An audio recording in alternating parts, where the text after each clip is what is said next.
Hello, আসসালামু আলাইকুম। আলবনিস family blog থেকে লাবণী বলছিলাম। চলে আসলাম খুব সুন্দর একটি ভিডিও নিয়ে। অবশ্যই আজকে বাবার বাড়িতে যাব, সেটার একটা ভিডিও তো না হলে হবেই না। বাবার বাড়ি যেহেতু মাদারীপুর, তাই আমাকে পদ্মা সেতু দিয়ে যেতে হবে। তো সারা রাস্তার আমি ভিডিও আসলে করিনি, ভালো লাগেনি। আর খুব ভোরবেলা ছিল তো।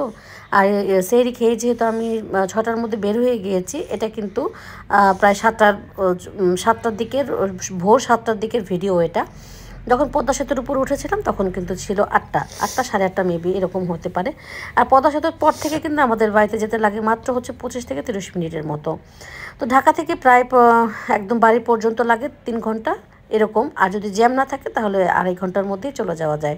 বাবা মা যেহেতু 2 বছর ধরে এসে থাকে, গ্রামেই থাকে, ভালো লাগে তাদের গ্রামে। তো যেহেতু রোজার দিন, তাই মার সাথে একটা বেলা ইফতারের জন্য বাড়িতে চলে গেলাম এই জন্য, কারণ গিয়ে দেখি আমার আপুও চলে আসছে। আর আমার মানে আপুদের পুরো ফ্যামিলি। এর আগে মনে হয় আমি একটা দেখেছিলাম, আপনাদেরকে দিয়েছিলাম পোস্টে। তো যাই হোক, তো এটা কিন্তু আসলে গ্রামে আশেপাশে যাদের অনেক ফসল হয়েছে তাদের সাথে, সবার সাথে একটু কাকিদের সাথে একটু মানে করলাম, দেখা সাক্ষাৎ করতে গেলাম। থাকে না আশেপাশের সবাই যে চাচারা থাকে, মানে গ্রামের যে চাচাগুলো থাকে তাদের সাথে একটু দেখা সাক্ষাৎ একটু করতে গিয়েছিলাম। তো যারা যারা আসলে যাদের বাড়িতে অনেক ফসল এসছে তাদেরকে এইভাবে দেখলাম কাজ করতে। খুব আসলে অনেক ভিডিওই করা যায়, ইচ্ছাকৃতভাবে ভিডিওগুলো করিনি, কারণ গ্রামের মানুষ তো, সবাইকে তো ভিডিও করা যায় না। তারপর গিয়েছিলাম একটু ফুপুর বাড়িতে। ফুপুর বাড়ি আমাদের বাড়ির একটু পরেই আমার ফুপুর বাড়ি। তো ফুপুর বাড়িতে আজকে ইফতারের আয়োজন করা হয়েছে। ওখানে ইফতার বলতে হচ্ছে বিরিয়ানি হবে, তাই হচ্ছে সমস্ত কিছু যে অ্যারেঞ্জ করতেছে। এবং আমি রান্নার সময় ছিলাম না, আমরা আমরা মানে চলে গিয়েছিলাম বাড়িতে, কারণ একটা দিনের জন্য গিয়েছি। তো আব্বা আম্মার সাথে একটু করলাম। আর এখানে ফুপুর বাড়িতে এই বেল গাছটা দেখে আমি অবাক হয়ে গেছি। পাতা নাই কিন্তু বেল আছে, কি আশ্চর্য। কিন্তু বেলগুলো কিন্তু পাকা ছিল না। এর আগের বার যখন গিয়েছিলাম পাকা পেয়েছিলাম, ফুপু কিন্তু 2টা বেল দিয়ে দিয়েছে। আর এগুলো কিসের কি বলেন তো, এগুলো কিসের দেখা যাচ্ছে, যদি জানতে পারেন অবশ্যই বলবেন। আমি কিন্তু জানি, কিন্তু বলবো না। তো যাই হোক, আর অদিনের মানে সিমের দেখা পেলাম ফুপুর বাড়িতে উপর দিয়ে যখন যাচ্ছিলাম, তখন অনেকের ঘর বাড়ি থাকে। তো তো সেখানে তারপরে আম হয়েছে, ছোট ছোট আম দেখতে পাচ্ছিলাম। আর আমাদের গ্রামটা একটু বেশি ভিতরে হওয়াতে কি হয়েছে যে খুব কম বাড়ি কিন্তু পাকা বাড়ি হয়েছে, ঠিক আছে। মানে দেখা যায় আমাদের বাড়ি বা আমার ছোটো চাচাদের বাড়ি, বড় চাচাদের বাড়ি, সবাই কিন্তু মানে সরি ছোটো চাচাদের বাড়ি, তো সবারই মোটামুটি মানে পাকা বাড়ি যেহেতু। তো আশেপাশে কিন্তু এখনও অন্যরকম ঘর বাড়ি আছে। আর এই যে গাছটা দেখতে পাচ্ছেন, এটা আমি না বলি না, এটা আমাদের বাড়ির সামনেই আমি লাগিয়েছিলাম এই ফেব্রুয়ারি মাসে। এটার 1 বছর হয়েছে এই গাছটা আমি লাগিয়েছিলাম। এই যে এখন কিন্তু ফুল হয়েছে, খুব অনেক ফুল হয়েছে, কি বলবো। আর এটা হচ্ছে আমার এক চাচাতো বোনের মানে খামার। ওর এই গরুটা খুব সুন্দর, আসলে আমি দেখে অবাক হয়ে গেছি। তো ভালোই লাগলো আমার কাছে। আর এখানে আমার আবার এই যে পুঁই বিচি খেতে খুব ভালো লাগে। তো বিশেষ করে পাকা পুঁই বিচিটা মানে আমি খুব কম পাই। তো গ্রামে যেহেতু আসলে এদিক সেদিক হলে না, মানে গেলেই কিন্তু পাওয়া যায় অনেক কিছুই। আর আব্বা আম্মা যেহেতু মাত্র 2 বছর ধরে গ্রামে থাকে, তারা তো আসলে কিছু লাগায় না, সব কিছু কিনে খাওয়াই হয়। আর মানে ফসল ফলাদি সেটা তো অন্য ব্যাপার, সেটা তো আর আমাদের কোনো পার্ট না। আর এখানে হচ্ছে গিয়ে গেলাম পুকুর পাড়ে গিয়ে দেখি এই গাছটাতে এত রকমের মানে কাঁঠাল হয়েছে, মুচি।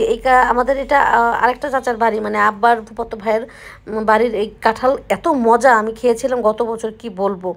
তো যাই হোক, তো আপু যেহেতু আসছে, আপা আসার পরে সুন্দর মতো এই যে কাস্টার্ড বানাচ্ছে মানে বাড়িতেই।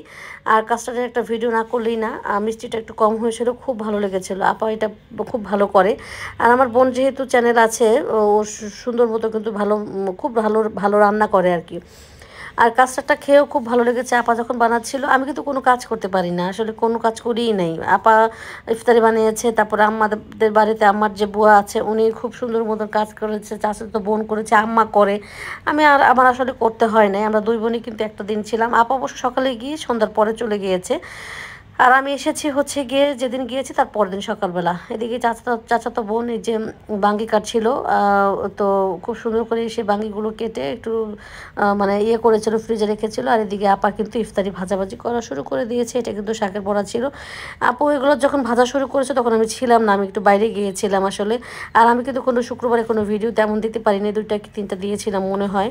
তো দিতে পারিনি, শরীরটা খুব একটা ভালো ছিল না। আর সত্যি কথা বলতে ভিউর একটা ব্যাপার স্যাপার, সব কিছু মিলিয়ে একটু অন্যরকম ভালো মানে বেশি একটা ভালো লাগছিল না মোট কথা।